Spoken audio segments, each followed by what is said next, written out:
Bonjour à tous et bienvenue dans cette vidéo dans laquelle j'ai sorti mon plus beau micro pour pouvoir vous expliquer comment équilibrer correctement le DL31 que vous voyez ici, qui est un stabilisateur donc gyrostabilisé.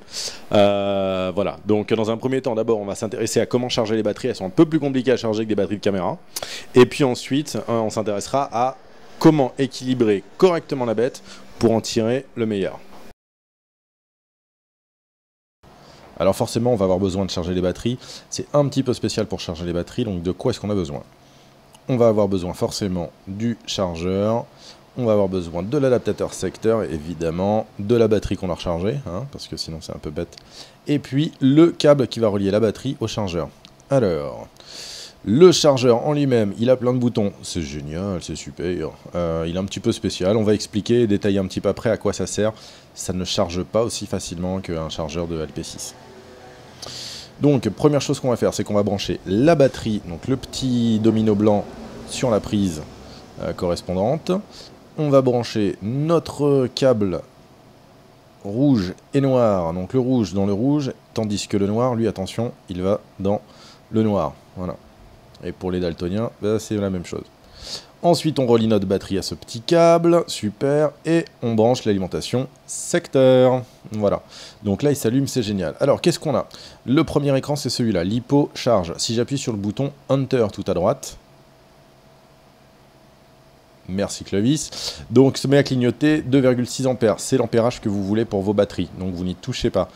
Non, vous n'y touchez pas, tu reviens à 2,6, t'es gentil, merci. Ensuite, si je rappuie sur le bouton Enter, 22 volts, point 2 pour une batterie à 6 cellules, c'est exactement ce qu'on veut, on n'y touche pas. Rappuie encore une fois sur Start s'il te plaît.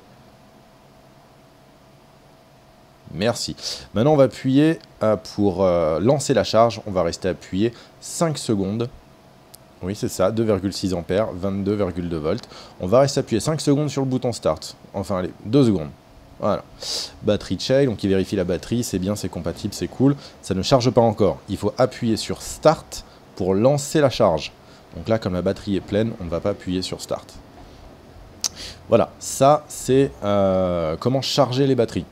Donc il y a des boutons à appuyer, c'est pas juste on branche et ça fonctionne, d'accord? Maintenant, ce sont des batteries qui sont sensibles également à la décharge. C'est important de décharger complètement la batterie avant de la charger. Pour ça, donc, on reste toujours en lipo charge, c'est cool, et on va appuyer sur le bouton avant ou arrière. On va aller en discharge. Alors, si on appuie plusieurs fois sur les boutons, sur les flèches, on va faire balance, on va faire charge, storage. Nous, ce qui nous intéresse, donc, c'est discharge. Donc, 1 ampère, 18 volts, on reste appuyé 5 secondes, ou 2 secondes, pardon, sur le bouton Start, et ça lance la décharge. Donc, hop, hop, hop, hop, là, on va arrêter, merci, parce que la batterie est pleine, on ne va pas la décharger tout de suite. Voilà, si vous ne faites pas ça, vous allez vous retrouver avec des effets de mémoire fantôme, et la batterie ne va pas se charger complètement. C'est un petit peu dommage. Ensuite, on peut débrancher, une fois que la batterie est pleine et qu'elle est chargée, on peut débrancher l'alimentation secteur, et débrancher ensuite les câbles. Si vous ne le faites pas dans cet ordre-là, vous risquez de créer des arcs électriques, et c'est pas très bon pour les connecteurs. Alors voilà, vous venez juste de sortir le DL31, je vais vous montrer comment l'équilibrer, donc rien de plus simple.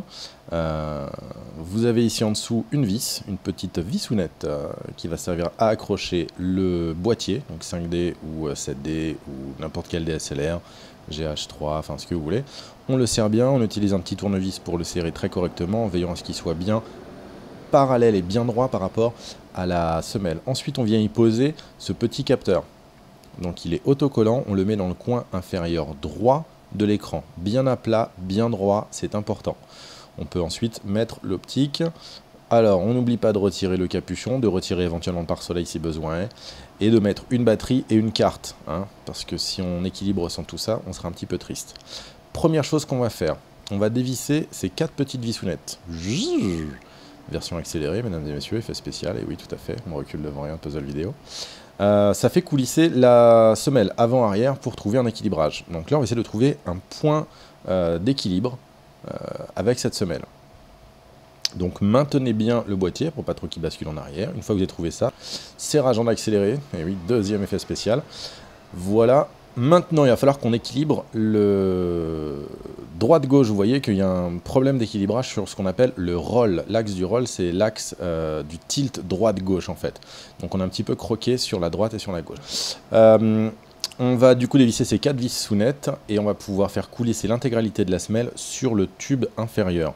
On va faire coulisser à droite ou à gauche de manière à trouver l'axe central de gravité qui nous permettra d'être à niveau. Donc là, tout se passe bien, on a l'air d'être plus ou moins à niveau, c'est cool. On est au niveau du tilt, effectivement, comme nous montre la main, on est plutôt pas mal. Attention, petit coup de serrage en dessous, on est bon. Bon, on penche un petit peu en avant, mais ça va le faire. Troisième équilibre, c'est l'équilibre du tilt. La caméra doit rester en position basse quand on met l'objectif en bas, en position haute quand on met l'objectif en haut, et position normale quand on met l'objectif normal. Si elle revient systématiquement en mode normal, il est temps de refaire un équilibrage. On dévisse les 4 vis qui sont là, et puis on va pouvoir faire coulisser l'axe central en haut ou en bas. Il faut veiller à ce qu'on soit exactement aux mêmes écarts à droite et à gauche. Si on est de travers un petit peu plus haut à droite que à gauche, eh ben, l'équilibrage ne sera pas bon et on ne pourra pas bien équilibrer correctement, les moteurs vont être à la peine. Voilà, on resserre les vis une fois qu'on a trouvé notre équilibre. Et là, vous voyez, si je positionne le boîtier dans ce sens-là, il reste. Dans ce sens-là, il reste. Et super, il est resté génial, c'est fantastique. Donc voilà, ça c'est top. Maintenant, on va vérifier que tous les réglages sont au beau fixe. Et voilà, en lâchant, on se rend compte que en équilibrant le tilt, on a déréglé le roll. D'un cancel and tienne. Allez, c'est reparti pour un tour. On va se le faire en accéléré, peut-être celui-là, ce sera peut-être mieux. Parce que sinon, ça va être un petit peu long.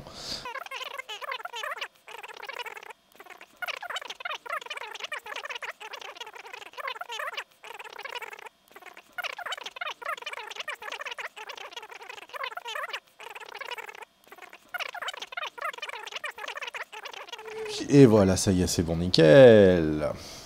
Ouais. Grosse production pour cette vidéo. Ok, donc là maintenant on est bien équilibré. Aïe aïe, on penche un petit peu à droite. Mais au final, tout va bien. En bas, c'est bon. Au milieu, on est bon. Voilà, si on met le doigt, tout va bien. Et c'est super, mission réussie.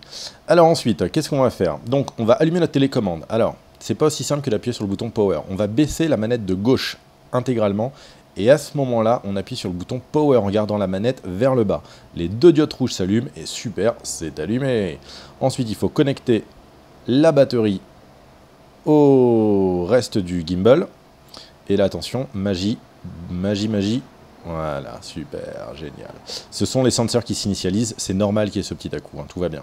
À ce moment-là, il va falloir lancer ce petit bouton-là, hop, complètement vers le bas, c'est le contrôle. Donc à ce moment-là, quand le bouton est vers le bas, on a le contrôle de la tête, que ce soit le tilt, que ce soit le pan, pardon, ou le tilt, et aussi bien que le roll. On peut également pivoter la caméra vers la droite ou vers la gauche. Si on se met en position centrale sur cet interrupteur, on se retrouve en single mode. C'est-à-dire que en tournant les poignets, ça fait également tourner la caméra. Si vous ne le faites pas, ce qui va se passer, c'est que votre opérateur va tourner dans tous les sens, il va s'affoler, devenir complètement fou et la caméra va rester tout le temps dans le même axe. Évidemment, c'est pas ce que vous voulez. Voilà, tu feras doucement, t'as un meuble à côté de toi, Clovis, t'es gentil. Voilà, maintenant vous savez à peu près tout ce qu'il faut savoir sur l'équilibrage de DL31.